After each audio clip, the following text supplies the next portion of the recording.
Hey, how we doing, everybody? Welcome back to another episode of the Bulls Roundtable.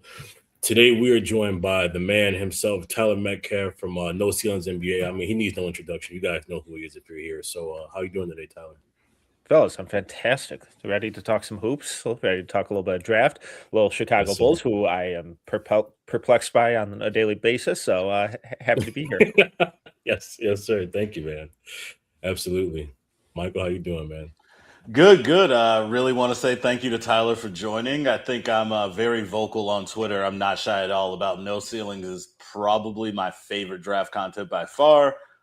Every year for years, these guys have been getting me ready for the draft before I even actually knew them or talked to them. Shout out to Corey, who has been doing awesome work, great interview series for years. So just love the work they do. Really excited to ask Tyler some questions I've been dying to talk to these guys about.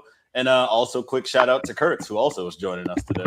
Hmm. Appreciate you guys having me on again. And I'm pumped, man. Those ceilings is great. I love hopping in there, asking you guys some questions about some of these prospects whenever they come up, and you guys always hit back with some good answers. So I'm excited for this one.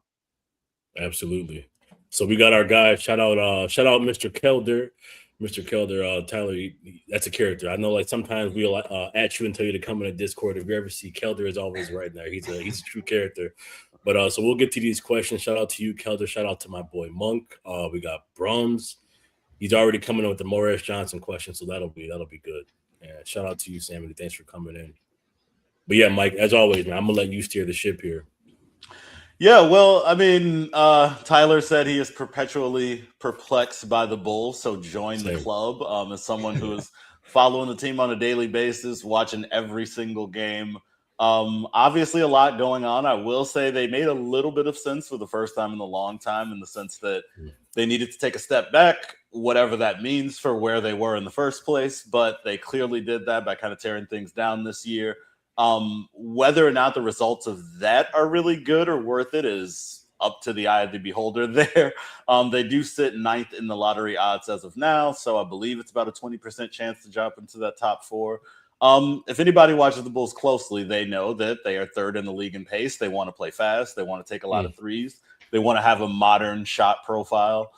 They don't play a lot of defense. They're not very good at offense, despite the fact that they have that modern shot profile. But they have put a bigger focus on getting to the paint, getting to the free throw line this year, which does bode well for bringing a high level prospect into that environment. So I just want to start off, Tyler, if the Bulls were to jump into that top four, everyone has their favorites. Everyone really has, I think, that 3-4 spot kind of differentiated. But just from what you see of this team, obviously, all we know at the very least is Josh Giddey and Montas Buzelis are kind of functioning as your two high level creators there outside of this new guy.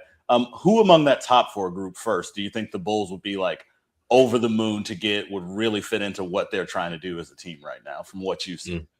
Yeah, and so, so just fair warning. I've had Darren Peterson at one on my board from start to finish. That's not going to change. Nice, nice. And I think if you jump to the number one spot, I think regardless of who you are, I think you swing on him because I think for me, he's the best player in this class. I also have AJ DeBonson in that same tier at number two. I think he makes a lot of sense for the Bulls and having either of those guys inserting that legitimate offensive hub that you can really run your offense through.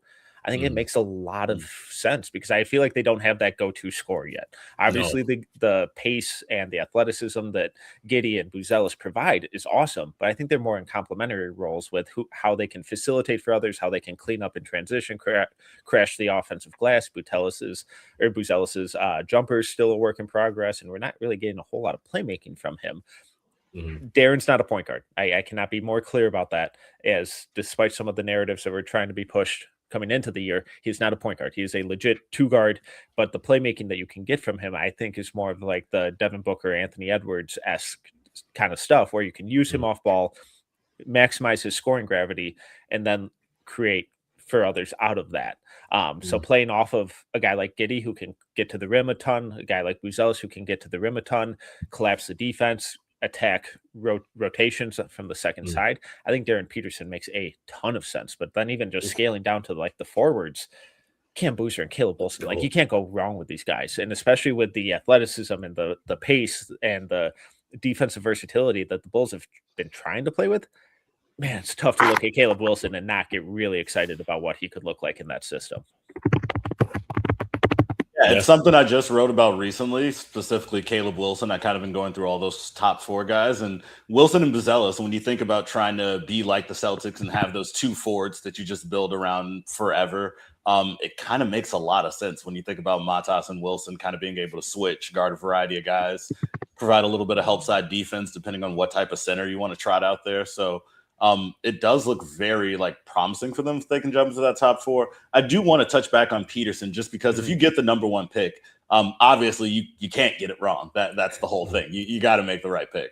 And I'm still in the process of going through things. I'm not no ceiling, so I probably can get to 14, 16 before I get a little tapped out. So I'm doing my best here. But right now, among the top 5 guys, I pretty much my 1-2 is pretty set. Debansta, then Peterson. So I am curious, just for me, it all comes into, if I think you're going to be a high-level creator, you're a guy who's going to be the engine of an offense. Can you also provide that two-way versatility where you're going to be a defensive high-level player as well?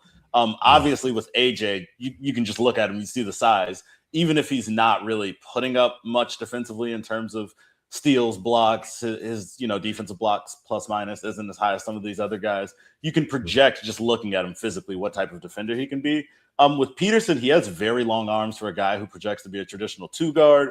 So I do see him growing into that role. But for me, that's where the having AJ slightly ahead is just defensively. So I do just want to hear from you. What is it between those two where Peterson, is it just his offense is such a step above to you, even from an AJ? I'm just curious, where the distinction for 1 and 2, and I know it's not a big gap, it's top 2, but I was just curious to hear your reasoning there. Yeah, and for me on the offensive end, I think obviously Darren is by far the better shooter. I think he's a much better passer, but we didn't really get to see any of that at Kansas this year because of the injury, because of his role. They really used him as purely an off-ball guard and let Melvin Council do the bulk of the creation, and then Elmarco Jackson a little bit as well towards the end of the year. But we didn't get the playmaking that we got from Darren at Prolific. So I know not everyone loves leaning a lot on the high school sample, but we saw Darren look like one of the best playmakers in this freshman class going against top competition. He wasn't playing some rural public school type of high school games. He was going against AJ and Cam and these top tier guys, Nate Ament. He was playing the best high school programs in the country, and he was consistently running the pick and roll and creating for others. Now, in that same realm, I think what we saw from AJ growing as a playmaker from their preseason game against Nebraska, where he was a disaster as a passer, to what it grew into at the end of the year, night and day difference. And that's what you want to really see from these guys. Weirdly enough, though, I thought AJ had the potential to be one of the best wing defenders in this class coming in to the season. I loved how he defended in his senior year with Utah Prep. He was constantly taking the toughest assignments. We saw it in FIBA as well, and he was just a menace. You're sitting down in his stance, sliding his feet, being really physical, being super competitive on that end. And at BYU, it just disappeared this year. So it's almost like the inverse with AJ's defense. I loved it coming into the year, kind of hated it throughout this year at BYU. Peterson loved his playmaking coming into the year, hated it throughout this entire year at Kansas. But when you look at AJ, he has a defensive BPM of 1.1, a block rate of 1.1, a steal rate of 1.7. Conversely, with Peterson, defensive BPM of 4.0, block rate of 2.3, steal rate of 2.9. I know those can be a little misleading at times, but even when you just watch him, Darren's so much more active on that end of the floor. Has to clean up some of the consistency stuff. But at 6'9", those are really, really poor numbers for AJ. And I think you kind of touched on something naturally I wanted to move to. You mentioned how you don't want to always say, rely on the high school tape too much, because obviously we're looking at what guys are doing lately, what they're up to now. But Cam Boozer, who I'm a huge Duke fan for anyone who knows me personally, love Duke through and through. Won't talk about what happened this year in the tournament because it happened. Shout out to Braylon Mullins. But Cam, my thing with Cam, he's been at 4 for a long time for me. Finally moved him to 3. Think he's just going to stay there because my top 4 is pretty set. Offensively, I just think there's enough feel there that even if worst case scenario, he's going to be a decent contributor to your team. Where I wanted to talk about the high school tape with Cam, he seems like such a dramatically different player in the sense that I think he's strictly going to be a 4, maybe can play some small ball center and stretches. But in high school, he looked like a guy who was maybe playing more of a hybrid 3-4, could really move, was pretty agile. And it seems like in Duke, he like bulked up a lot. I don't know if it was like natural genes of a boozer or if he really was packing on the pounds intentionally to try to prepare to play NBA center. But I'm curious, Tyler, just like what you think in terms of how Cam looked in high school to how he looked at Duke and how he projects at the NBA. Are we looking at 3 different guys? Is he a mix of these two? Like, what do I do with Cam Boozer? Because I think he's going to be a good player, but I still don't really know what I think he will do at the next level, if you get what I mean. I'm in the exact same boat. I've gone to hell and back with my eval of him because like just throughout he's arguably the most decorated and productive high school basketball player ever. All he's ever done is win every award, every tournament, every title he could, and he carried that over to Duke. Like there's really no fall off in his production. And when you look at his statistical profile at Duke, and he basically like comes through as a guard with his assist rate, his usage, his scoring efficiency, and then you factor in the fact that he's 6'9", 250. It's like, what in the world do I do with this? The shot has continued to improve. I know recently there's been some nitpicking with, he doesn't really have a mid-range game. It's like, well, the guy lived in the mid-range in high school. I think that was more of a schematic thing where it's like, hey, Cam, you're drawing a billion fouls a game. Go to the rim because no one's as strong as you, despite you being 18, 19 years old. So I really struggle with him because stylistically, like aesthetically, it's not a pretty game. Like some of the passing and stuff is really gorgeous. Some of the footwork can be really nice, but he's an old school bruiser, kind of point A to point B type of guy. There's not a whole lot of wiggle, kind of stiff, but it's never mattered. And I don't know what to do with it because it's just all he ever does is produce and win. My biggest hangups come on the defensive end because, like you were alluding to, in high school, he was sliding his feet. He was sticking with guards. He was shifty in space. Like he's never been and never will be a good rim protector. He's just not explosive enough, and he'll never be a 5 in the NBA. He's just not big enough or explosive enough. But what was really disappointing this year at Duke was like his feet looked heavy. Like he looked, the way he was moving side to side looked way bigger than 250, and that does worry me because he can get away with it in high school. He should have been able to get away with it in college. Again, how much of it is scheme because they were just kind of putting him in the paint a lot and being like, hey, just don't get into foul trouble. Just sit down here and close out when needed. But his footwork sucked on the defensive end this year. I kind of hope he like leans down a little bit to 235, 240 in the NBA, get some of that lateral quickness back. But then the Sophie's choice of that is, well, what does that do to his offensive game that's so reliant on power and strength and ability to fend off anyone? So I really struggle with him. And I've toyed with swapping him and Caleb Wilson at 3 and 4. I just can't get there because at the end of the day, the numbers are just constantly historically good. And that's kind of the same struggle I've been with. Now I'm obsessed with space on the floor, 3-point shooting. Yeah. Probably why I put Boozer a little ahead of Wilson with that not being part of Wilson's game. But of course, he can learn to shoot. I do want to touch on with Boozer on that shot. I think he was shooting like 39% from 3 on pretty low volume, I want to say. As someone who's watched him for a while, is that something you think he legitimately does project to be like a pick and pop guy, a space the floor guy, or is it tough to say off of the small sample size at Duke? Yeah, and he's at like 6.5 attempts per 100. I think like just under 140 attempts total on the year. You'd love it to be higher, but it's not like it was nothing. And the way that we've seen his jumper improve from just over like the last 2 years, like if you go back to his junior year, he's got like a ton of loft in it. Like the arc is like over exaggerated. It's really slow. It's really mechanical. And every year it's gotten a little more fluid. The arc's gotten closer to where it needs to be. So I don't think he's ever going to be a consistent on ball pull up, dynamic creator, but spot up guy, pick and pop type of stuff, trail threes. If he can get to 3, and he's probably going to be like the 5 attempts a game type of range at his peak would be my guess. And if he's in that 38 to 39% range, I don't know if you could really ask for much more. Yeah, I mean, especially if he's still going to get to the rim or at least give you a decent free throw rate. And would like make all the some sense passing stuff, like, and on you top put of him in that. the middle of the floor, he's finding anyone on the court. And as we sort of move on, I think maybe let's move a little bit down the board. I want to say everyone expects the worst for the Bulls when it comes to the draft lottery. We're just conditioned to expect that. So let's just say, they're sitting in that 9 to 10 range. There's probably going to be a lot more interesting options there. If they get the Portland Trailblazers pick, which I believe is lottery protected, a lot more interesting options as well there. But let's just assume they only had one draft pick and it was in the 9 to 10 range. Some of the names I start to think of there, it's mostly a lot of guards who I'm not sure, with Josh Giddey and Buzelis, who I do think fit well next to star type prospects. I'm not sure if they fit as well to just like other good starter type prospects, depending on the type of fit. But some guys who really interest me, Braden Burries from Arizona. Obviously, if Keaton Wagler from Illinois was to slip in that range. But just sticking with one of them for now, just with Wagler, I think he obviously is such a great offensive prospect. Defensively, I didn't feel like I saw a lot that I loved, but he does have the size despite being a skinny guy.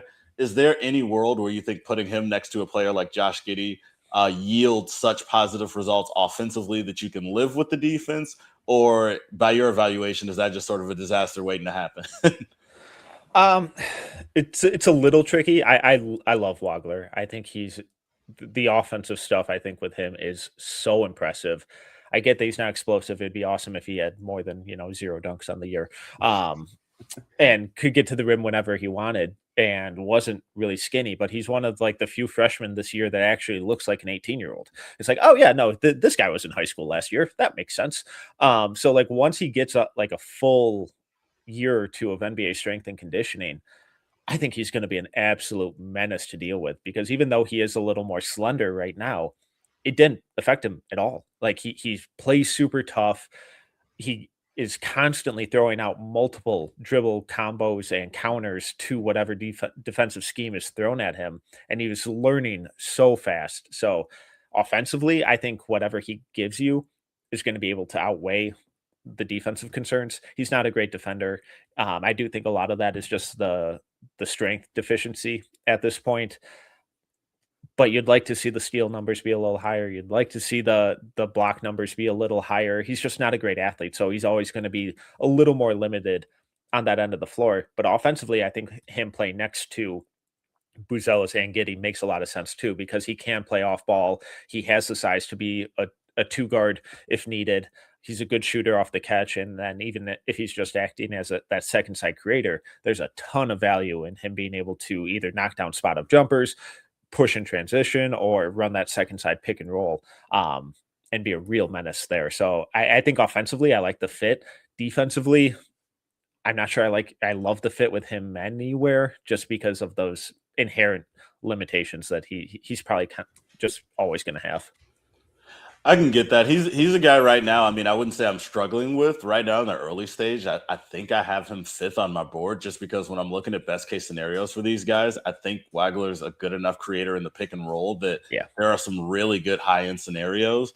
Like when I really, really sit down, if you squint very, very, very, very hard, I see like a very poor, like I'm talking extremely poor man's SGA. I see the getting to the rim. I see him sort of slinking through the lane. He gets to the free throw line a ton. I can see him being one of those guys who is going to annoy people with how much he's getting to the free throw line for a guy who's not exactly exploding to the basket. So I like everything about his game. So I think he's going to have some high level outcomes. I mentioned Burries from Arizona. I think I popped in to ask you guys in the no ceiling sort of chat about him, because I struggle with him because he reminds me of Derek White a lot when I'm watching him play. But the thing I don't get is like defensively, he's 6'4", I believe. He looks pretty stocky, so I assume he can maybe guard up.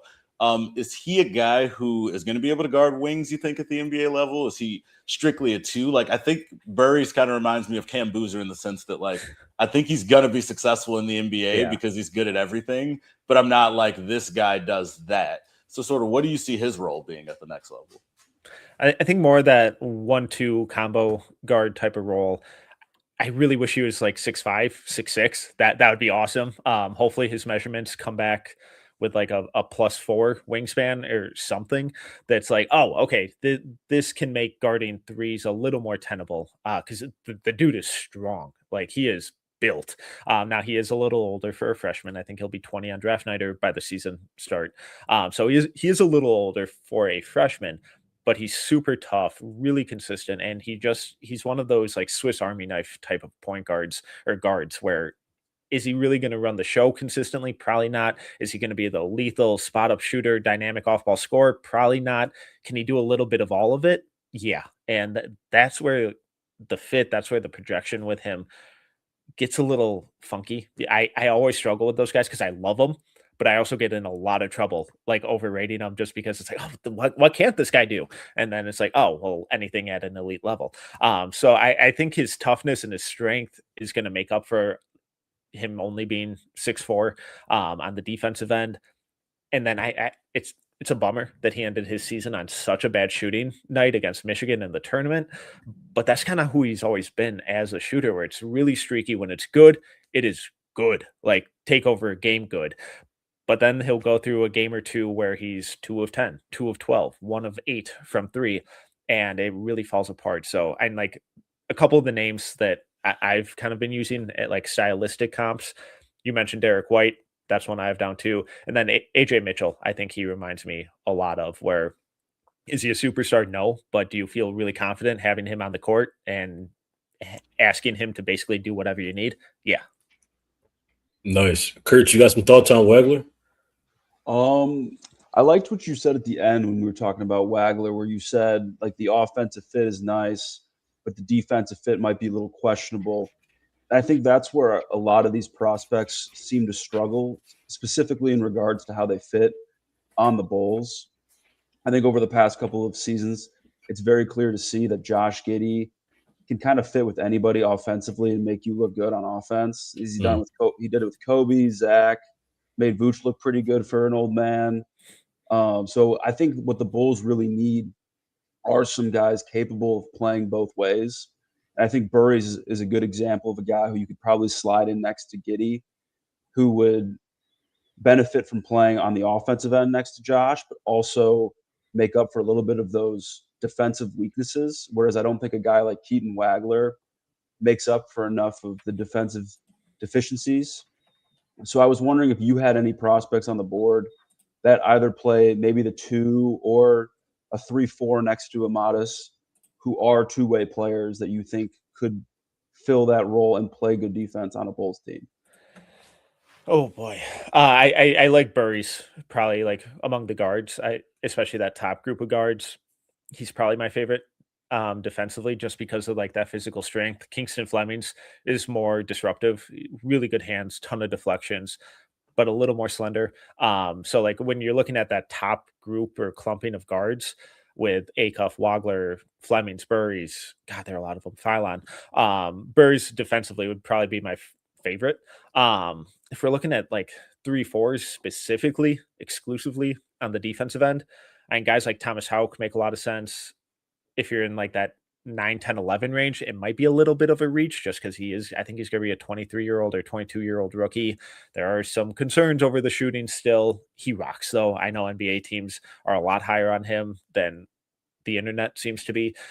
Dalen Swain, I think, is another guy where if you're looking to play with pace, get another wing who can really handle the ball, get to the rim, facilitate for others.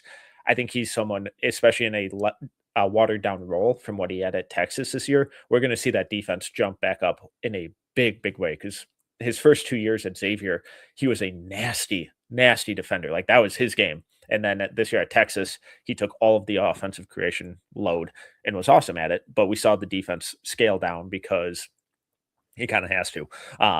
Because you only have so much energy. But I think Dalen Swain at this point would probably be one of my favorite toolsy, versatile 3-4 type of guys because the wing, this wing class and this perimeter defender class, it's not good. Like there's a very, very steep drop off after those top couple guys. So if that's the archetype you're looking for, you're probably gonna have to pull the trigger on and potentially, quote unquote, reach on a guy like Swain at 9 or 10, but there are some people who have him even higher. You mentioned, or at least I've seen a couple comments, at least about some guys who I don't think had necessarily the best year, especially in evaluators. I feel like I've seen some of these names sliding, some going up, but I just wanted to mention two guys who I feel like have the potential to maybe be better at the NBA level than they were in college. And then I need you to tell me why I'm ridiculously wrong or right on the money. But Braylon Mullins, I feel like had an interesting year for a freshman trying to fit in on a UConn team. Obviously had the huge shot that a lot of people saw. Had an interesting tournament. Still didn't do anything explosive. Think was maybe trying to fit in. And then another name, Nate Ament, obviously been all over the place, had a little bit of a weird year. Still think defensively he projects to be interesting at the NBA level, even though I'm not sure how much we saw at Tennessee. Between either of those two guys, do you think either one of them have a good chance of playing better at the NBA level than we kind of saw them their freshman year? Yeah, weird freshman seasons from both of them. Mullins, I like a little more, I think, maybe, looking at my board. They're like neck and neck. But like Mullins came into the season being billed as this elite nasty shooter, and he was just he was just okay. But my bigger concern with him was that he was like in the 6th percentile in at rim shot frequency, which is tough. So like his entire offense was perimeter oriented. Some of that was teammates not finding him on back cuts, but the guy has legit athleticism. He's got serious bounce, and he didn't show it at all, which is really shocking in that Connecticut system that relies so much on back cuts and off ball movement. That was an area I thought he was going to really thrive.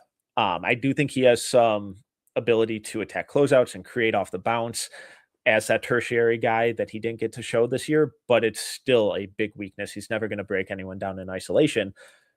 Defensively, though, that dude rocks. Like, he moves his feet. He is competitive. He's an awesome defender, just needs to get a little stronger. The big concern, though, is aside from the on-ball stuff, hearing a lot of skepticism that he's not the 6'6" that he's listed at and is a little closer to 6'4". So that there's concern about what does that do to his game.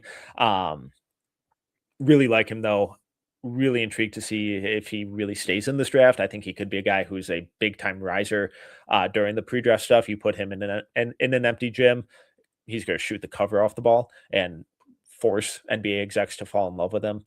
Nate Ament is a guy that I've really struggled with and thought a lot of the preseason hype did a disservice to him when people were trying to push the agenda of, no, this guy could go one. It's like, no, he can't. The size is awesome.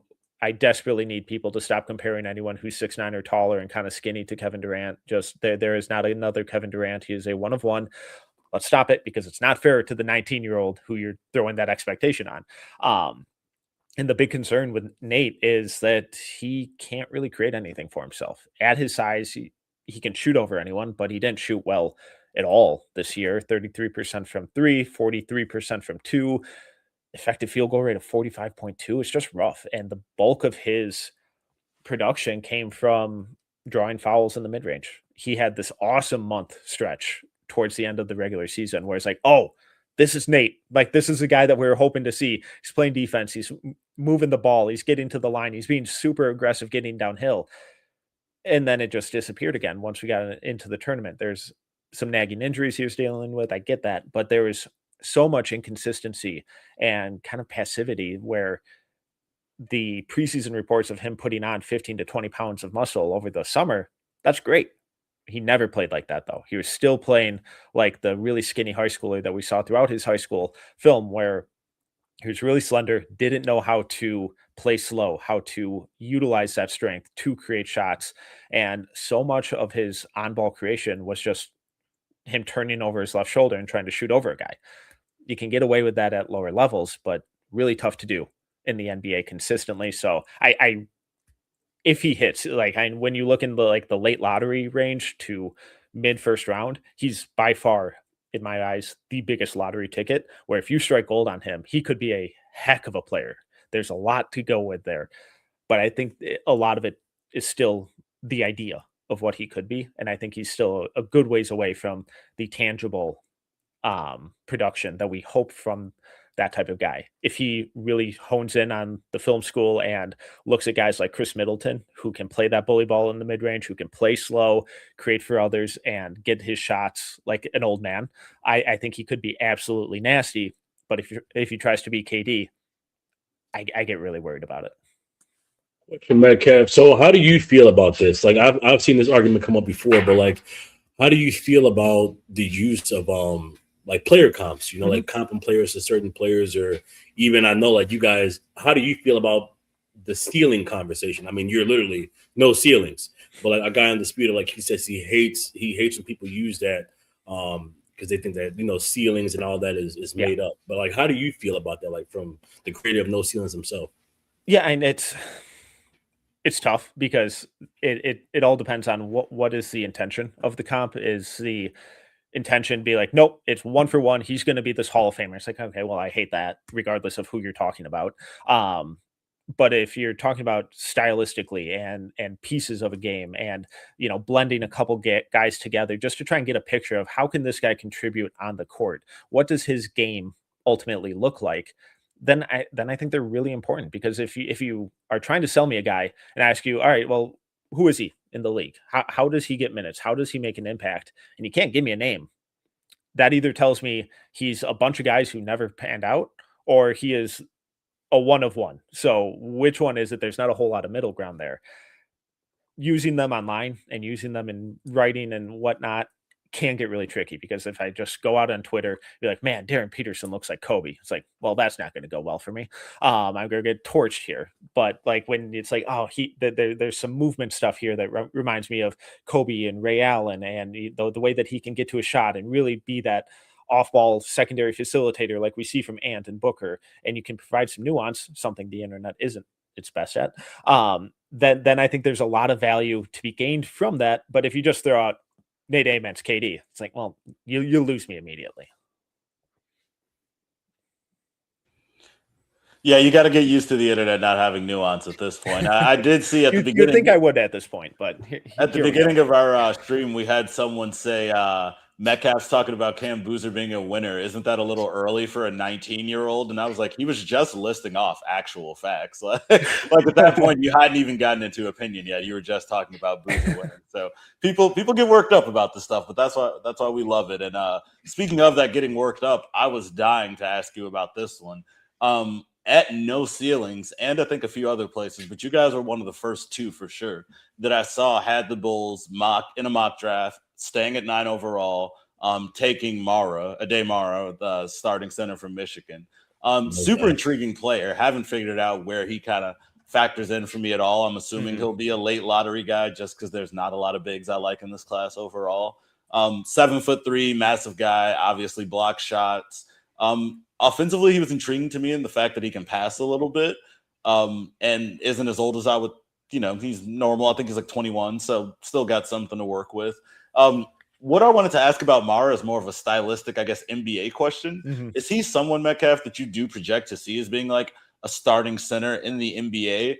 Or is he always just going to be that kind of nice change of pace off the bench big? Because he's someone where 9 overall, I think I could live with the Bulls taking that swing, because again, if this guy's your starting center, he's 7'3", self-explanatory. You're going to roll with that skill set offensively.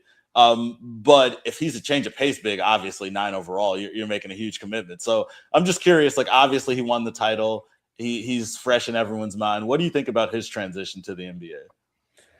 I'm fascinated to see how it goes. And I am a Michigan fan. So coming into the year, I hated this dude. Because he was getting hyped up as like, oh, this guy's going to be the top pick. And then he's getting like 90 seconds a game for UCLA as a freshman. And then everyone's taking his per 40 minutes out of a sample size of 20 minutes on the year and be like, oh, this guy's a superstar. It's like, that's not how numbers work, folks. So like, it's always been really low sample size, really low involvement, consistency. And his time at UCLA wasn't good, despite what some of the extrapolated numbers would tell you. And so coming into Michigan, I'm like, God, this guy's soft. And a lot of the reports that I was hearing from his work ethic and that kind of stuff weren't glowing. It wasn't good. Looked like a totally different player this year. And the way that he moved in space, the way that he transformed his body, and just played so much tougher than what we saw the previous 2 years. It was like, holy cow, what happened? Like, what was going on in LA that caused that? Because this is someone totally different. This is the guy that we saw, for Spain and FIBA U17s 3-4 years ago. This guy rocks. He looks incredible. The scoring touch on the floaters is really fun. The drop step spin move, like his feet are so much quicker and lighter than they should be for a guy that size, especially on the offensive end. His hands when he's catching above his shoulders, really good on lobs, awesome passer for his size, a monster on the boards. The hands below the shoulders kind of suck. So like pocket passes, not good. If he brings it down in the post, not good. And that's a big issue with his short roll playmaking. So it's going to be really curious to see how that continues to grow. Where I get some concerns is, and what you asked specifically, is he a starting center? Where I have a little hesitation about that. The minute share wasn't totally there throughout this year. So first 2 years, he barely played at all. This year, minute share at just 58.3% for Michigan, much better. But it really speaks to some of the conditioning issues that we naturally see in guys that big. We saw it in Alabama where he was getting kind of gassed. Alabama tends to do that to a lot of bigs, but NBA teams play fast. He also was a little prone to getting in foul trouble. How does that skew things? And then the free throw shooting for the bulk of this year was horrendous. So it got better down the stretch. He ended up getting, the bulk of the year, it was like sub 50%. And he ended up getting it up to 56.4%. So it did improve as the year went on. But if those things, 56 is still almost unplayable. So if those things continue to be an issue, his crunch time viability is really questionable. But in a vacuum, I think the offensive skills, the defensive growth, how he moves in space on the defensive end, and the rim protection, it's what you would hope to see from your starting center. But I still think that there are major leaps in his game that he has to take. And it sounds like conditioning might be one of his biggest hurdles, which certainly in Chicago would be an interesting dilemma. Yeah. Yes. Yeah. I think, can we stay on the topic of Michigan for a while? You're talking about, Absolutely. You're a Michigan fan. They've got 2 more guys in the draft this year who both project to be very good two-way players in Yaxel Lendenborg and Merez Johnson Jr. Let's start with Merez. For starters, where do you think he's going to fall in the draft? Where do you kind of see him falling as a NBA center? Maybe he develops a 4 if that 3 ball is real. But just talk a little bit about Merez for us. I love this dude. I've had him as a top 10 guy for basically going back to January. And I think when we did our preseason hot take episode, one of mine was that Merez was going to be the first Michigan player drafted in this draft.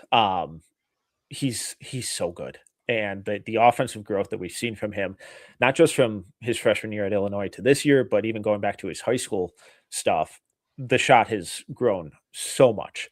And the shooting touch and the free throw indicators, it's all exactly what you want to see from a big man. I don't think he's ever going to be a high volume floor spacer, but as an occasional pick and pop trail 3 type of guy who can knock down 1, maybe 2 a game from the top of the arc, like we've seen from Isaiah Stewart, like we saw from Al Horford, that's the kind of shooter and floor spacer I see him as. But the big selling point with him is the rebounding on both ends of the floor and the defense, because at 6'9", 250, the guy moves his feet like he's a ballerina. He is constantly switching with guards. He is constantly picking up point of attack. Him and Yaxel were picking up opposing point guards full court for the bulk of the year. They're switching everything in the pick and roll. On the defensive end, he's not like this prolific shot blocker, but there really isn't anything that he can't do out there. I think in some small ball lineups, he can play 5, but he's probably mostly just a 4. So you're probably going to want to find some sort of floor spacing big to pair with him. Sounds super easy, I know. And that does make roster construction a little difficult, but the pace that Chicago plays at, he's going to be fine with. He can really eat up rebounds on both ends. And the fact that he was on the court with the Dimara and Yaxel Lendenborg as much as he was, and still had a offensive and defensive rebounding rates of 12.8 and 18.9 is awesome. And they're really similar to what he showed as a freshman playing with Ivasic and some real size at Illinois as well. So I'm head over heels for Mraz. It doesn't seem like the rest of the community at large has caught up to that stance, and Michigan's throwing out some promo material for season ticket holders next year that has Mraz on it. So we'll see if he actually declares or not. He kind of seems like he might be in the similar boat to Yaxel last year, where it's like, all right, if I'm getting like a top 20 feedback, I'm going. If not, I'm fine returning. So I'm really fat. I would take him top 10. Nice. I think he's going to be the best big in this class, not classifying Boozer or Caleb as bigs, but he's the top big on my board. And then Yaxel is more of that really toolsy player who I struggled with a lot this year. Because at the start of the year, it's like, all right, well, I love that he's scaling down, being more of that complementary role player and filling in where needed. You love to see that after being the heliocentric offensive hub at UAB. It's like, all right, this guy has layers to his game. He can take over when needed. He can step aside and let others cook and fill in when needed. But then that passivity kind of maintained a little longer than you would hope. And then in January, he was dealing with a calf issue, and the shot totally fell off a cliff where once we got out of January, and he was over 40% from three going into January, coming out of January, he's under 30% from three. He's like, oh my God, what happened? But he was dealing with a calf injury. So how much was that really affecting things? Hopefully a lot, because he still ended up finding his rhythm, getting back into the mid to high 30s from three on the year. And he's just one of these guys. It's like he probably should warrant lottery top 10 pick because of how good the production and how versatile the production has been this year, last year, the year before, and how much he's improved in such a short amount of time as well.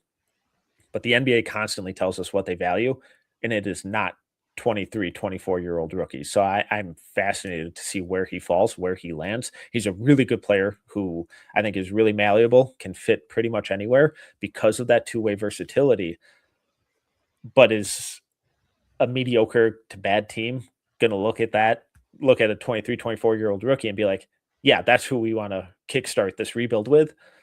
Or is he going to fall to a playoff team and make them look really, really smart? Interesting. Yeah. We've been having a lot of discussions lately in the Discord as well about the idea of a 23-year-old rookie. We've been talking about the difference between rookies coming out as 19-year-olds to 20, or if they stay in college for a little bit longer for development purposes. Do you think, or do you see it as a problem that the NBA has where a lot of these kids are coming out early and they're not ready to come out, so they're falling out of the cycle of the NBA rather quickly? And do you think more people should be staying in college longer? It's been a big issue that I think NIL has inadvertently helped kind of fix. There'll always be guys who are just like, I hate college. Just I want to get on with my life and try and get on with my career and go play ball exclusively. That's always going to be a thing. But I think NIL has made that decision for a lot of guys who are on the fence of like, man, I might not be ready, but I can't do this another year of college. I think that's helped a lot.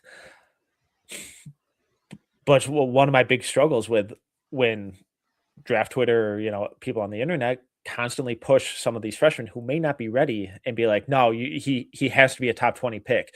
And all this NBA team has to do is, really develop him and nurture him and put the time in. It's like, no one has the patience for that. You think an NBA coach, like these guys are getting fired every other week. They're not going to put their career up to this raw 19-year-old and live through the pain. Unless you're a really bad team and you have very clear mandate from ownership of like, hey, you're good. Like we've seen with Washington and Utah and, all of these tanking teams where it's like, you're good. Like just play this guy. Like we will not punish you for it. But then like you look at Minnesota, it's like Leonard Miller had no idea what he was doing on the basketball court. He couldn't pay Chris Finch to put him on the court. And there's a good reason for that because Minnesota has title aspirations and guys like Rob Dillingham and Leonard Miller weren't doing anything to help that. And then when you don't see that, the improvement that you needed, like mistakes happen, but when you don't see guys learn from it and improve on it as quickly as you need them to, based on where that team is, It's a real struggle, and it's a really easy way for guys to get buried on the bench because so many of these guys, the holes in their game, we can always talk about, oh, he needs to improve as a shooter. He needs to improve as a defender. Like the toughness and strength needs to get better. It's like, sure. But the vast majority of these guys improve by playing. And when your biggest issue is, man, you just need to let the game slow down. You need to process a little faster and see the floor a little better. You're not going to do that by sitting at the end of the bench for 3 years, and it ruins your development. It ruins the kid's pathway. And I think it's just a symptom of the demands from these teams and these coaches. I don't think the coach is in the wrong for necessarily not, wasting games and potentially chalking up losses to accommodate that. But now with NIL, these guys can go back, get paid, and develop in a more conducive environment for that, where they're able to play, they're able to learn through their mistakes and not have it ruin their basketball career. Hell yeah. I love that. Just speaking of shooting, I know this is the prospect that our guy Mike Walton up there loves. He actually put me on game to this guy. Like we talked about before the show too, it's so hard to gauge where we're going to go in the draft now. With AK, he was starting to pick those toolsy forwards, but like our guy Noah just said, like with Leonard Miller here now, we also have Noah Singate coming back. You have Modest. We do have a plethora of forwards, but yeah, I still like a guy like Caleb Wilson or AJ or some of these other forwards. But when it comes to guards, how do you feel about is it Mikal Brown Jr. or Michael Brown Jr.? It's Mikal, right? I've heard Michael. I've heard Mikal. Yeah. But how do you feel about him, man? Because when you talk about shooting, when Walton put me onto his game, dude, I was enamored by the tape. Like, does that transfer over to the league? I feel like it does. He seems like he has one of the most NBA-ready games of any of these dudes, like plug and play off the rip with room to grow, too. No ceilings for him, if you will. I love him. He's so much fun. It's been tough because like his shot was pretty rough all year, just like from raw percentage standpoint. So like when you're trying to sell people on the spark plug guard from Louisville, and it's like, man, he can really space the floor, dynamic shooter, and they're like, oh well, he's shooting 29%. It's like, no, but he's not. And it's like the volume is insane. And he ended up at like 34.5% from three, but like the volume's insane. The shot difficulty is insane. The distance is insane. And then you factor in the legitimate bounce that he has getting to the rim, and the foul drawing and the toughness and the manipulative playmaking. Like, this dude is moving defenders off ball. He's looking off, making no look skip passes, getting downhill whenever he wants. Like, coming into this year, one of the big questions was, what does the at-rim finishing look like? Because it was bad in high school. The problem was that he was like 5'10" and 140 pounds soaking wet. He's now 6'5", 6'6". So in like the last 18 months, he's grown 5-6 inches, put on a ton of weight, gotten a lot stronger, has legit above the rim bounce. And we saw the free throw rate jump to 44.7 this year, which you love to see from a guy who's taken almost 15 threes per 100. I believe he was just over 60% at the rim from a field goal standpoint. So if you're only looking at the shooting numbers, you're going to be disappointed. You're not going to be enamored. If you're concerned about back injuries, that I get. Fascinated to see what the medicals come back with, because I don't love guards with back problems, but hopefully it's just growing pains. The kid can play, and he reminds me a lot of like a Tyrese Maxey with the pace that he plays at, how quickly he gets into a shot, the scoring versatility, and a lot of the playmaking stuff. So the raw numbers at Louisville were underwhelming for the hype, but like when I look at my board, I have him at 7 right now, and it feels too low. Yeah, Brown is a guy I loved, as Guilty said there. I think pretty much similar range on my board right now. I'm pretty sure he's at 6, right behind Wagler, who I have at 5. And it's the same thing. If your game is free throws, threes, and getting to the rim, I'm going to be a fan. 3-point attempt rate through the roof, even though the percentage was crazy. A lot of high difficulty shots. His 45-point game, obviously everyone was a fan, but that's where it's like, okay, this guy can really get hot from 3-point range. Yeah. Just to kind of add some negativity, because he's a prospect I do love. Where I do worry is he again, I hate comparisons, but just I'm a Bulls fan. I think of it. I think of everything through that lens. He reminds me of Kobe White in a sense, where I just do see an explosive offensive focus 2 guard, where it's like Defensively, I'm not sure where I'm working with. He doesn't have the same issue as Kobe, I don't think, where I believe Brown's wingspan. I think he has a plus wingspan. I'm not positive on that. I believe so. Okay, so like I think there is some room for him to grow defensively, but I do worry that he's so reliant on the jump shot that at the next level you're just looking at a streaky shooter. So he is someone where I kind of wish there was more consistency. In an ideal world, I almost would love to see what year 2 Louisville Michael Brown looks like. I know in today's client we'll never get that type of thing, but yeah, he's one of those players where I'm very interested. I just think the top end outcome is so interesting where I would take him. But I will be honest, defensively, I'm worried that you could take a swing and be in a lot of trouble there, depending on how high you take him. Yeah, the defense is bad, but he's got a little more range than some of these other guards. He's got a little more vertical explosiveness to his game. So like you'll see him challenge guys at the rim in transition, which you love. And he's really aggressive jumping passing lanes. Doesn't always pay off. Like the screen navigation isn't good. The consistent off-ball awareness isn't good. The defense needs a lot of work.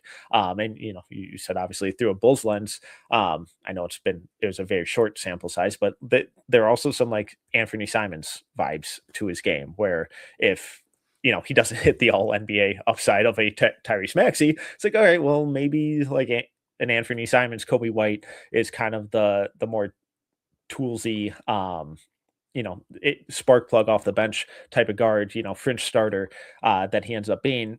I think the big differentiator though with those two guys for me, I think Brown's playmaking at this standpoint compared to those other guys is light years ahead with its creativity, the accuracy, and the manipulation of defenders.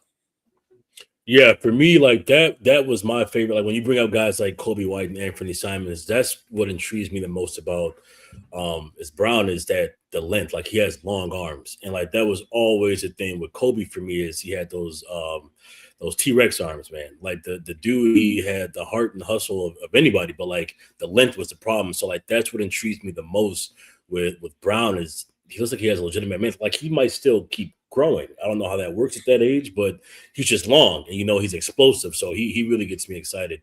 We have this dude. So Floyd to Louisville. So that'd be fun if he came back. But yeah, no, I agree. I agree 100%. Mike, it's one of those things where you could be excited about him going back for a second year, but I don't think he's going back, man. I think he's coming to the league, dog. He's going pro. Mm-hmm. And I did want to ask, we're just looking at other prospects that could sort of come to the Bulls, depending if they stick to that 9-10 range. Just moving down a little bit, you mentioned Thomas Hall from Florida, who I don't know a ton about. If the Bulls were to get that Portland pick and they pick up an extra pick in that 15 to 16, who are some of the names on your board in that range that you think would be interesting to look at? Yeah, and we talked about him earlier. I think swinging on Ament makes a lot of sense there. Mara and Merez in that range, Yaxel in that range makes a lot of sense. Dalen Swain, I really like in that range. Let's see, who haven't we talked about? Man, it gets so murky after. Cam Carr, wing from Baylor, I think is really interesting in that range. I haven't been able to get a firm kind of grasp of where NBA teams are with him. I've heard late first, I've heard late lottery, so there's just casual like 20 pick gap there. But from an athleticism standpoint, a ranginess, a shooting standpoint, he rocks and he plays with an FU attitude. Insane wingspan. He's skinny, but the dude has serious bounce.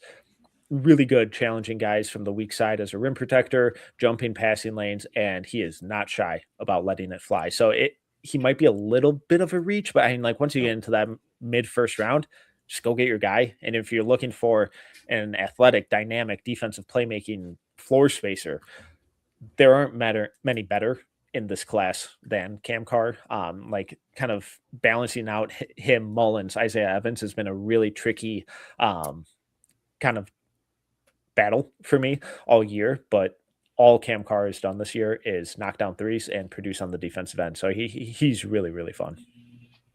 Absolutely. I do want to shift one more time just back up to the top because I am curious where you have Darius Acuff on your board. We get a lot of conversations about can the Bulls coexist, drafting another true point guard next to Josh Giddey. You know, Giddey's complimentary. He's going to shoot off-ball threes. He doesn't have a crazy usage rate. He can share. But Acuff is the most, I think, interesting by far if Chicago is to take him in terms of what does that even look like? What does that mean? I think we all know people who are high on Acuff think offensively the ceiling's insane. It feels interesting to me because everyone seems pretty low on him defensively because I guess how could you be sort of any other way on him?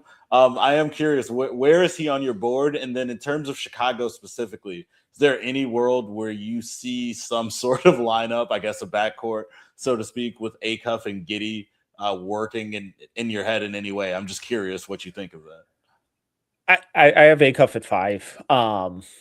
But I'm constant. It's a game of musical chairs with those top 5 guards for me, where it's like tomorrow Acuff could be 8, and I just I constantly hate it, and whatever order I end up with, it's going to be wrong. So really excited for that outcome. But what he did on offense this year, it's kind of undeniable. And the playmaking, the ball security, and the growth as a shooter was just insane. I did not buy him as a shooter at all in high school. He'd have a couple games here and there where he'd go off and torch defenders, including Cam Boozer. But it was so streaky. Like there was no off-ball activity from him. Once he gave the ball up after over dribbling for 20 seconds, he just kind of stood there. It's like, man, I do not love this from a 6'2", 6'3" guard in shoes. But what he showed at Arkansas this year was insane playmaking volume and efficiency. And when you have an assist rate over 30 and a turnover rate sub 12 with usage burgeoning on 30, that's insane. And then on top of that, he's shooting 44% from 3 on almost 10 attempts a game, or 10 attempts per 100. The offensive stuff with him is just kind of undeniable at this point. Defensively, though, it's abysmal. Screen navigation isn't there. Off-ball awareness isn't there. There's no defensive playmaking from him. It's a real bummer. Hopefully, I know I've said this with a lot of guys, but hopefully with a little less of a offensive creation role, he's able to divert a little more energy there. But I just kind of don't ever expect him to be a great defender because I don't think the instincts, the fundamentals are there at this point. The key, though, is do they need to be? And what he did on offense, probably not. With the Bulls, among the guards, that would probably feel like the most, all right, let's tear it down completely and rebuild around this guy pick. He improved a ton as an off-ball player on offense. Like Arkansas, as the year was going on, they were starting to like run some sets, running him off screens to hit movement stuff off the catch, where it's like, where did that come from? Haven't seen you ever do that before, but I like it. But you don't really want to take the ball out of his hands. And do you trust Giddey to play without the ball consistently? Personally, I don't. I know the shot has improved, but I don't think it's to a point where you really trust him consistently spotting up. The pace that they could play at would be really fun, but I think you would just kind of water down what both of those guys are best at. And it would feel like if they did swing on Acuff, it'd feel like the most, all right, everyone's for sale. We're really, really restarting this thing, and we're building around this guy. Facts. Kurtz, I know how you feel about Acuff. So you want to go ahead and cook for that? Oh, yeah. I mean, I love Acuff a lot. I think he's, like you said, the guy where if you were to draft him in Chicago, I think it would mean moving on from Josh Giddey, particularly if another regime came in and took over the front office who didn't bring Giddey in. Like, if you wanted to build around Acuff, I wouldn't be mad at it at all. I think he's a fantastic player offensively, can do everything on that side of the ball. He can shoot off ball. He can shoot on ball, get to the cup. The playmaking is incredible. He's one of the best lob passers I've seen in a long time. Like, that really pops, especially with how athletic Arkansas was. So I really have no qualms with Acuff, honestly. I would take him anywhere in this draft, truly. I think you could even group him in with that first 4 if it weren't for the small point guard being less valuable in the modern NBA. And by small, I mean 6'3", which was pretty average point guard I had about 6 years ago. So I don't really know what happened there. But, I mean, I think my favorite part of Acuff in Chicago would be that it kind of gives you that 2-year window that you know is built in anyway, where they're gonna not be good next season, and it kind of gives you that entire sort of at least up to the trade deadline to evaluate between Acuff and Giddey. Because again, there is a world where maybe you find some sort of weird synergy there offensively, and you just focus on really nailing down that center spot. I think there is a weird scenario where maybe everyone's so obsessed with the size, A-Cup falls to 9. And then the Bulls get that Portland pick, and maybe you do a little A-Cuff Mara. You overcompensate, you get the smaller point guard, then you get the 7'3" guy a little later on, and get ready to learn drop coverage. So there is a world where I think you can maybe cook with A-Cuff in Chicago. And Giddey, I do buy him being an off-ball player. I just think it's not going to be very fun. It is a little, it's a lot of stand in the corner. A lot of go get the rebound if you can, but I think in a perfect world, that's kind of what you almost want Giddey to trend towards. That's why Acuff is starting to fascinate me more in Chicago specifically. And maybe it's just the fact that he feels like he brings a lot of Derrick Rose-ish energy that I would love seeing in a Bulls jersey again. But sorry, Luke, I feel like I cut you off there. Go ahead. Oh, no worries. I was actually so I've watched a lot of Acuff and a lot of Arkansas games because I just love watching Calipari basketball teams. I think he's a great coach, one of the best.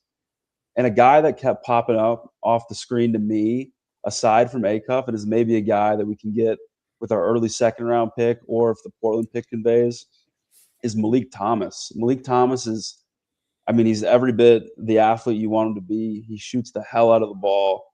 He can be that on-ball scorer, go get you a bucket when you need it. The defensive instincts seem to be there, but I've seen almost nothing about this guy, and I think that's just a testament to how deep this draft class really is, because I feel like in every other draft you'd be talking about that guy in the lottery.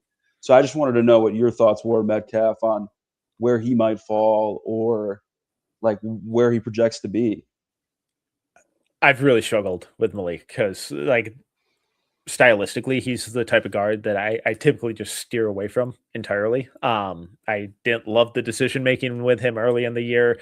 A lot of over dribbling. Like anytime he tried to create anything, it was always minimum like 7 dribbles. I was like, all right, well, let's get off the ball and do something a little quicker here. But he got so much better from start to finish this year. And you mentioned the defensive stuff. Like he's not a good defender yet, but he tries. Like he works really, really hard on that end of the floor. He is super competitive, like takes real pride in trying to defend.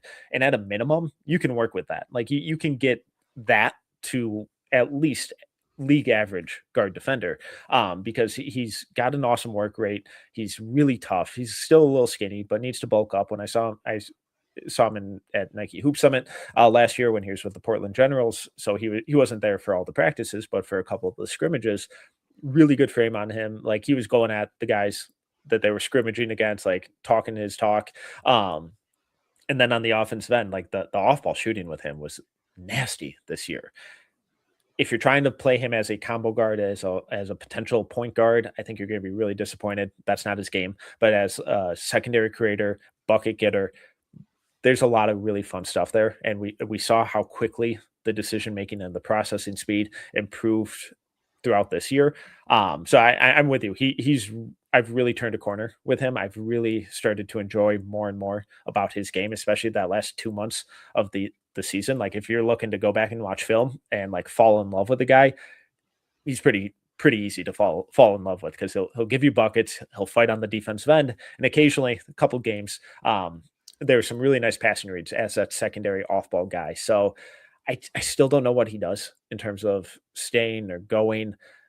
I'd be fascinated to see if he ends up returning to Arkansas. Him and Billy Richmond and Jordan Smith next year, like they're gonna be nasty. They're gonna be real fun. But if he's like, hey, like I'm getting mostly first round grades, I just want to go pro, I kind of get it. And late lottery would still be a little rich for me. But once you get into like the 20s or something, then I'm like, well, why not? Because the upside with this dude is really nasty. And he's an overtime elite guy, if I'm correct about that. I mean, that might mean a jump to the pros. He might not like school that much. Yo, Metcalf, speaking of him, Billy Richmond, I've been enamored because I remember I came across him on your guys' page. Do you think he goes to the NBA this year? And if so, like we're late first, or is he like a second round kind of guy? Because I would love that dude here. I would take him late first. The NBA people I've talked to say they love him. I'd be shocked if he stays in the draft. I bet he goes back to Arkansas. Dude, he's a sicko. He is an absolute psychopath in the best way possible.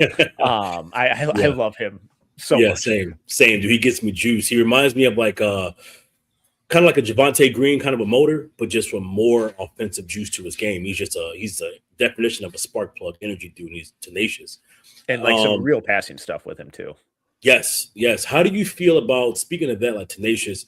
How do you feel about a dude like Colin Carr? That's another guy for me. Like I heard that the NFL is even reaching out to him, and is he like a dude that goes undrafted, or is he like a second round kind of a guy? He's a dude who's going to be playing at Michigan State as long as he possibly can. Uh, Like freak athlete. He's gotten a Yes. lot better doing a lot of the little things, but the offense is still such a question mark where you Okay. don't trust him as a shooter. In transition, throwing lobs, he's insane. The defense got a lot better. I love that NFL teams are like, Yeah, the Bears. let's line this Bears, dude up on the outside and just throw him go balls. Why Yeah. not? Yeah. Facts, Mike. You see, Brums is asking about your guy Heinz. Steinbach. Yeah. I was just gonna say, yeah, he's a guy I'm almost like so sad about moving him down that I haven't like talked about him as much. But he's a guy I just loved like his energy from the beginning. I'm like, this kid seems like a psychopath on the offensive glass. Always love those type of players. My issue with him is I loved him when I thought this is an NBA center who's gonna just attack the offensive glass. I kind of start to struggle with that, where I feel like defensively, maybe he's a combo like 4 or 5 who plays a little bit of 5, but mostly as a 4, which makes me like his game a lot less at the NBA level. I did feel like I saw a little bit of projection 3-point shot wise. I think maybe he shot like in the low to mid 30s on threes on low volume. So, I mean, I guess I will talk about him in the sense that what do you see as an NBA role for him? And then do you buy the shot? Is there something there? Or was that just him trying to like desperately give NBA scouts something to hang on to? I really wanted to love him coming into the year. I did, because like the rebounding is insane, just like historically good rebounding on both ends of the floor, which is a skill that we constantly see translate every single level. The guys scale up, so it's like, all right, well, at a minimum in the NBA, he's going to be an awesome rebounder. But it's like you were saying, like what else is there? And there are flashes of some fun passing reads, but nothing consistent enough to hang your hat on. There are flashes of some pick and pop stuff, but he'll knock down one and then the next 3 don't even hit the rim. So it's like, okay, well, I get the intrigue, I get the potential, but then on defense, where it's like, I think positionally he's fine on that end, but he's not super explosive. He's not the quickest guy. That kind of combo tweener 4-5, like you were saying, is where I get hung up with him. So he's got an elite skill, and at the end of the day, that does wonders for your draft stock. And at a minimum, he's probably a first round guy. But the potential lottery stuff that we're hoping for coming into the year, I don't think we saw enough growth, especially on the offensive end, for that to be that realistic. Obviously it only takes one team, but I think he's looking like more of a late first round guy who's got some really high level, backup big kind of upside with him. And he is a guy who I still think, like, at least maybe it's me just wishful thinking, but I think projects to be a lot better than he would a lot of places in Chicago. Just because I do think where someone said, I think it was Brum said Washington did him no favors to his game with who he was playing with. Josh Giddey naturally would spoon feed him looks to the point where I think, maybe you see a little bit more jump shot wise from Steinbach because Giddey's just giving him nice pocket passes. So, I do like to say to people, Giddey is out there getting 15 assists. And he's diming up Gershon Yabusele and Leonard Miller. He's not playing with the Showtime Lakers. So if you're going to try offensively, I do think Giddey can really open up some things for you. So I'm optimistic about his chances in Chicago. But yeah, we're kind of on the same page, Metcalf. Where I just think if he is a 4, it's a lot tougher to project what are you going to do with him when there are so many great 4s who can scale up comfortably defensively. That's kind of what's in vogue. I just think it's going to be tough for my guy Steinbach, but he's still just like a mint on my list of players I love. I'm just not sure everyone else is going to love him as much as I do, but I still got hopes for Hans. So. Absolutely. He's kind of like if Steven Adams was 6'10", which is tough. And he's not as strong as Steven Adams because I don't think anyone in the world is as strong as Steven Adams. But like kind of impact wise, that's what it is. And at 6'9", 6'10", that's a heck of a lot less impactful than at 7 feet. Yeah, and If as we Brum can- said, Billy has Nick Richards taking a couple threes a game, so he definitely would be having him expand his shot profile a little bit.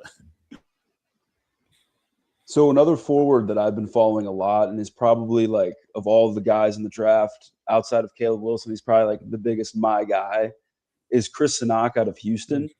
And obviously he was a really highly touted freshman recruit, decided to go to Houston where he was going to be more of a role player. And I think that was really good for his development. And I do think, even though Steinbach's got some great numbers, I've never seen a guy go to the glass as hard as Chris Sinak does. And it's just because he's got so much verticality as well. And I think he's a forward who has floor spacing potential and some defensive upside as well. I remember Houston had him guarding DeBansta in the BYU game, and I was like, what is this guy doing right now? So I'd love to hear your thoughts on one of my guys in the draft, Chris Sinak, if you would be happy to share him. He's really frustrating because, like, you see the flashes, you see the tools, you see the person and how coachable he is, and how he's just getting reamed out on the sidelines after missing a rotation or something. And it's head up, he's nodding, he's engaged, like he's getting coached and wants to get coached and wants to get better. And it's like, all right, well, how do you not buy in on this dude? And then you look at the production, and it's like, oh, okay. Well, and then you look at the missed rotation, it's like, oh, okay, he's just really raw still. So I love him. I think he's a guy who's going to work out really, really well. I think he's a guy who's going to interview incredibly well, because everything that we've seen in person, everything that we've heard about, everything we've seen in interviews and written pieces about him, it's like this dude wants to be challenged. He wants to put the work in. He wants to get better, and he's not afraid of being coached hard. And those types of dudes, coaches and execs, fall in love with. And if things really start falling into place, he could be one of the biggest lottery ticket home run swings in this draft. I fully buy the shooting. Like, I think he's legit going to shoot it. He's an awesome rebounder, like you said. The passing needs to get a lot better. He's never going to be someone who's out there creating his own shot or anything. And then defensively, just for how springy he is, for how big he is, the shot blocking numbers were just nowhere where they needed to be. And that's going back to high school too. So he's always been really underwhelming as that defensive playmaker, which I kind of expected at a minimum we'd get a lot more of at Houston this year, especially with JoJo Tugler kind of running around like a madman and free up Sinak to be a little more roamy as that low man, rotate over a little more aggressively.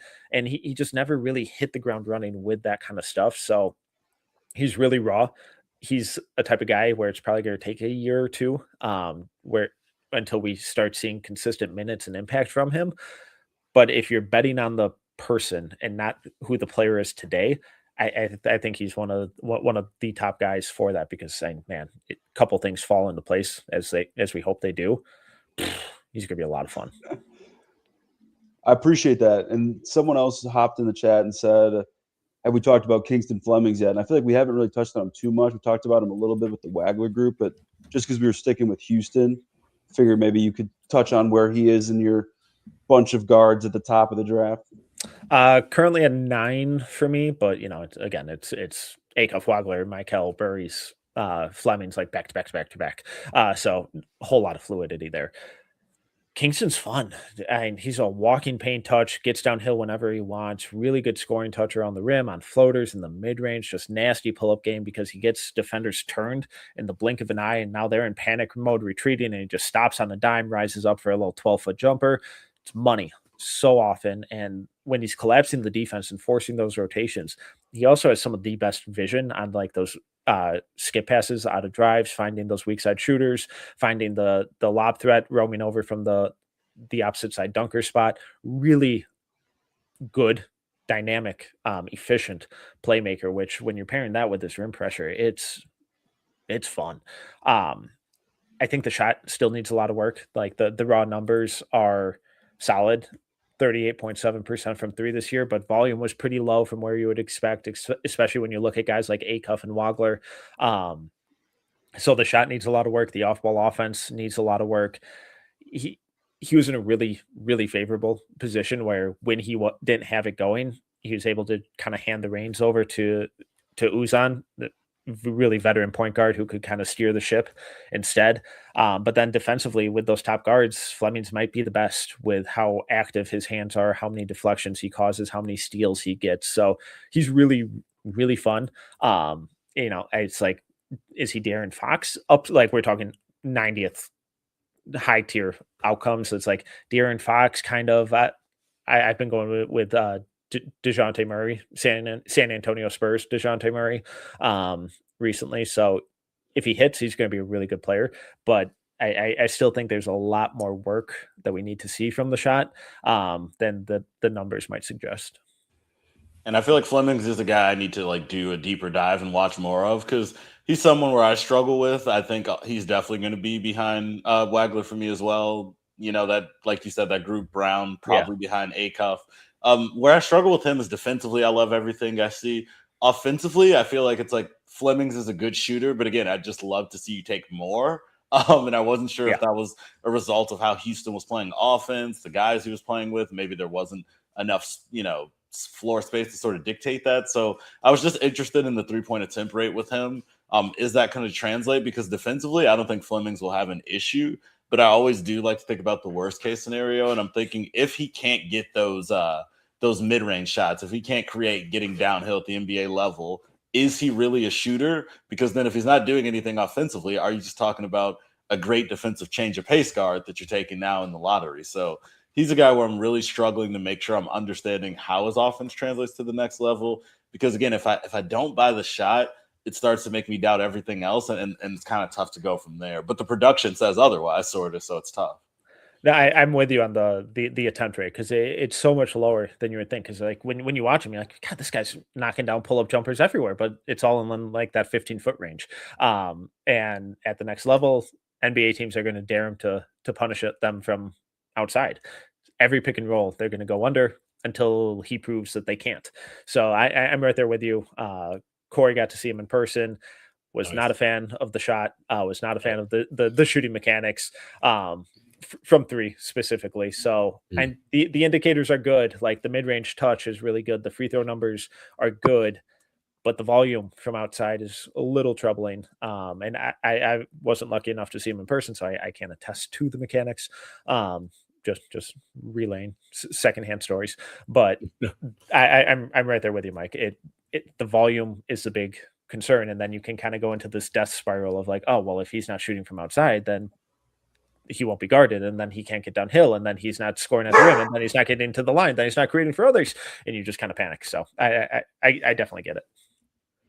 Yeah, and it's one of those things where, again, if you're defending him by going under the screen in Chicago specifically, kind of the main thing Giddey's been fighting his entire career is everyone's going under the screen. So if you got two guys where, again, everyone's just going under, I fear Matas Buzelis, our sweet young boy, will never see a dunk again in his life if that's how the defenses are guarding us. So yeah, Flemings is a guy I really would love to see individual workouts with Flemings. Yeah. Because he's a guy where I am curious, like again, in a gym alone, is he just shooting the lights out from deep?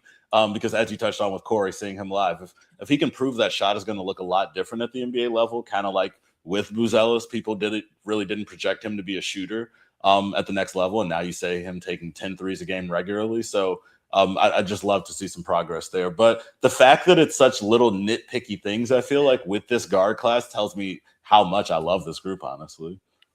It's really frustrating because I look at my board and I see 6 guards in like my top 12. And it's like, oh, that's not going to work. This can't work. But then you look at the wings. It's like, all right, well, I don't, this is how the season went. Like, I don't know who else.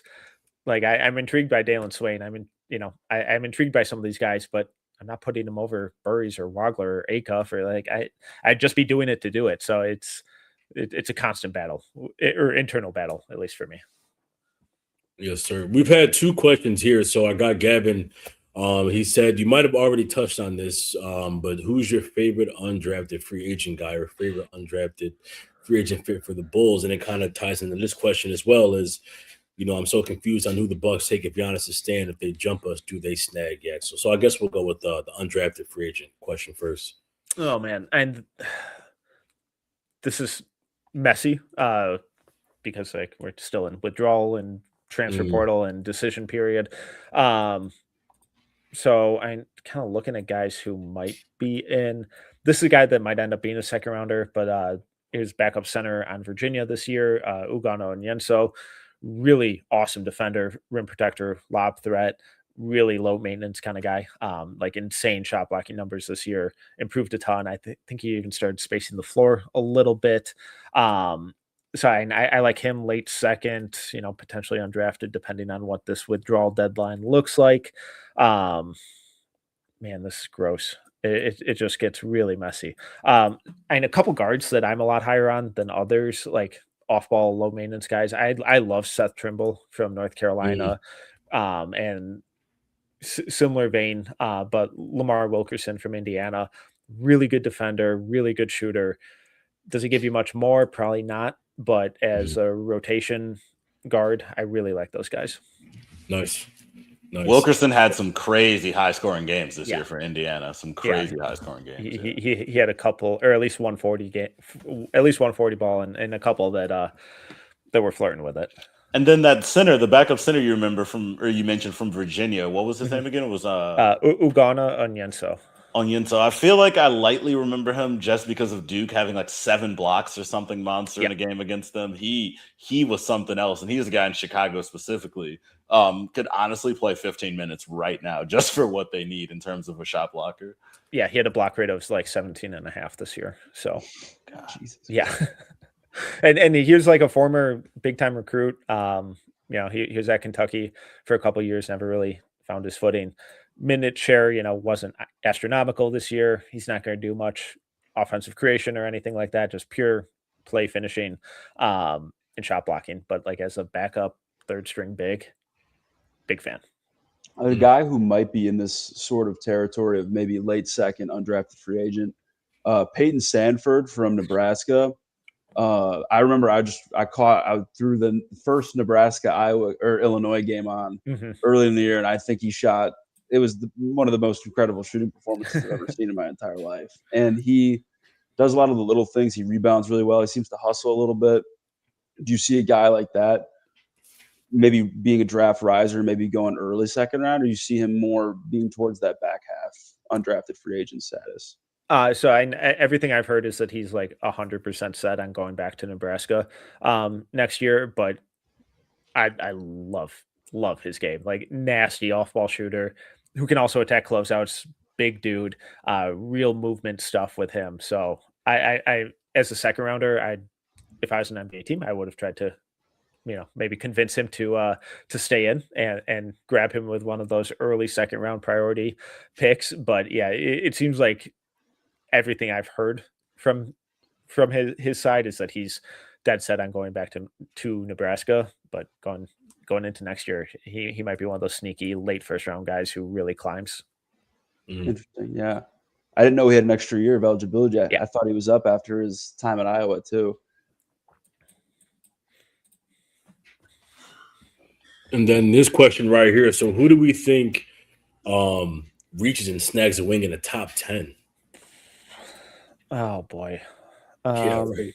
That's you just dropped a bomb, Brums. And who knows what Sacramento is ever going to do. Atlanta, that kind of seems to be their bread and butter to, grab those rangy 6'7" to 6'10" type of guys, especially if they're like, hey, this Nickeil Alexander-Walker dude is pretty good. I miss him. But yeah, and he's been insane this year. We almost had him. That's what they say. They say AK was going to get him before we got a Coro. That would have, man, what a different trajectory that's a fun trade-off. Yeah, right? And I was going to say, we know exactly what the Kings are going to do. They're going to do whatever the Chicago Bulls are going to do. That's what the Kings are going to do. Well, you guys will just draft them and, swap players at the deadline. It's fine. Jesus. And then otherwise, maybe Memphis. And Memphis or Atlanta would probably be the top 2 I would look at there. It'll be interesting to see if Atlanta goes with or potentially reaches on a big if they don't jump up a ton either, because for some reason they just never seem to be in love with Okongwu. Yeah. And I don't think anything is reaching for Brooklyn, but if they like any of the 1,000 guards they drafted last year, I guess, wing would be a novel move for them. Yeah. Yeah. Yeah, and this is the good point. It said it's so hard to anticipate who the Bulls might look at in the draft for a new front office coming in. Yeah, like we talked about before we started the show. I have no idea which direction that we go in, but like that's the beauty about this class. It's like you damn near can't go wrong in the top 10 itself. You know what I mean? And on top of us having that second pick, hopefully we're looking at you, Portland. But yeah, it's hard to gauge, man. But I just feel like we can't go wrong here. And actually, I'm glad you said it can't go wrong because it can always go wrong, and that kind of leads me to something I was dying to ask Metcalf. I've like one of my good buddies. I mentioned him pretty much like every single episode. He's a comedian in Chicago, Peter Bonello, diehard Bulls fan. He always talks to the next class about me like super early when I've done no research, and he's like, I'm like, man, I'm so in love with this 2026 class, and he's like, oh, well, you better cherish it because I hear 2027 class is awful. And I'm like, what? Like, I've heard none of that. So I want to go straight to the source itself, to you, Tyler. In anticipation for the Bulls being bad next year, should I already be worried about the 2027 class, or am I right? Or is this the classic every year we do this? There's always going to be someone good from every class. Obviously, I know Stokes at the top. I'm assuming a lot of people maybe aren't in love with his game and what he does, so that's where a lot of this chatter is coming from. But just in a general whole entire class sense, how do you feel about the 2027 group? Yeah, I've referenced that it's a bad class offhand, or what I try and couch it as is like it's projected to be a bad class, because then I can give myself at least a little wiggle room to get out of that.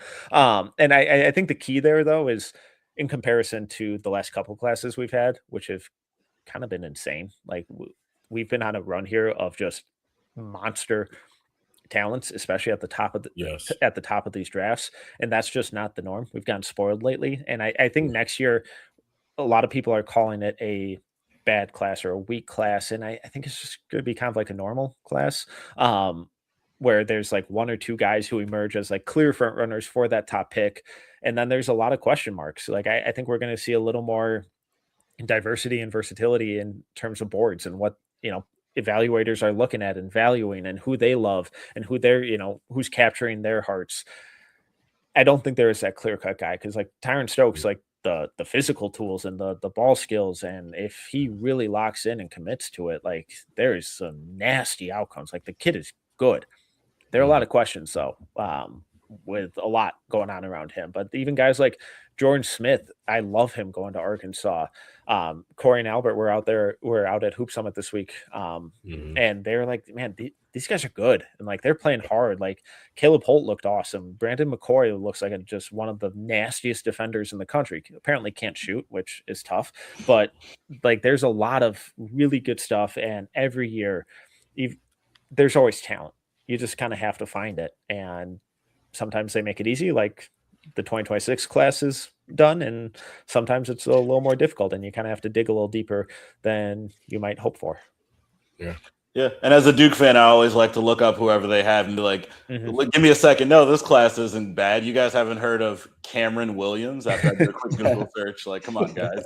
The second coming of Chris Bosh. Like, yeah. He's a good player. Like 6'11", can space the floor.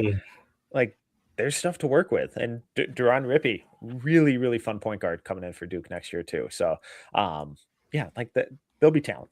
Someone's going to emerge. And even a guy like Jason Crow going to Missouri, he in that McDonald's All-American game, he was a monster. So they're going to be good players. Yeah, I think it's one of those things where maybe a lot of outcomes are a high-end starter rather than all-star, which again, you can't function if you don't have a lot of those guys as well. So not the worst outcome, but it is tough for the Bulls to maybe go on a 2-year run of tanking during that stretch. Then I can understand where the frustrations would come from, but hopefully they get lucky. Absolutely. All right, Mike. Well, yeah, did you guys have like any specific question you want to ask Tyler? Let him get out of here. It's almost been 2 hours. Time flies when you're spitting ball. Nah, man, I'm just really excited you hopped on. I'm really excited for this one to make sure we can get it back out there once it's done, because I saw in the chat so many people literally right after the discussion came and was like, oh, did they talk about Braden Burries after we talked about Burries? And after a ton of Keaton Wagler talk, did they talk about Wagler? So there are people Yeah. who are going to love the breakdowns we had in this episode. So I just wanted to say thanks to Metcalf for jumping on. I was scared we would get no one from No Ceilings to make any time because you guys are kind of balls to the wall at this time of the year doing so much with evaluations and boards. So I just appreciate you making the time, man. Yeah, of course. Absolutely. Always happy to talk hoops, and I know there's a lot of back and forth, so apologies for any frustrations there. But No, you know, man. it's Congrats to you on the crazy newborn, time of the year. man. Yeah, And they're needy, dude. Holy cow, babies do not function well on their own, apparently. I hear you, man. Yeah, I think we talked to Rucker on the group chat, and he said he's going to come on like during the week, and then hopefully we can do something like during the summer after the draft where we have you and Rucker together with us. So that'll be really cool. Yeah, we'll make sure to figure something out. Yeah, it'll be a whole different conversation after we see who we actually get, who the front office is, man. Yeah. So yeah, we'll see what we'll Could see have how it 4 goes, picks man. coming in. Yo, Could have 4 of them. hopefully, man. But yeah, thank you so much, Metcalf, man, and just shout out to your brand, man. Shout out to you. Like I said, like anytime I'm watching anything draft, it's No Ceilings. You know, like you guys have just, I'm trying not to swear here, but dude, I can't, there's no other way to put it. Just the most badass like presentation style to me. Like it gets me juiced when every video starts off with the fire in the background and that song that comes in. Hit the music. Dude, it's hard. It's hard. So it was an honor having you on today, man. I'm always I watching your appreciate you stuff. guys. And yeah, this was great. I learned a lot watching and just listening to you today. Appreciate it. Yeah, and I mean, I'm literally about to go listen to the Isaiah Evans deep dive as soon as I get off of here because I've been dying for it as a Duke fan. I'm like, here we go. I need to hear why he will be so successful in the NBA. I love him. So He's- please, yeah, if you're watching this right now, go check out some No Ceilings content because it's worth it. It's worth it. Yes. Absolutely. Well, thank you so much, Metcalf. And like I said, hopefully we'll see you in the summer, man.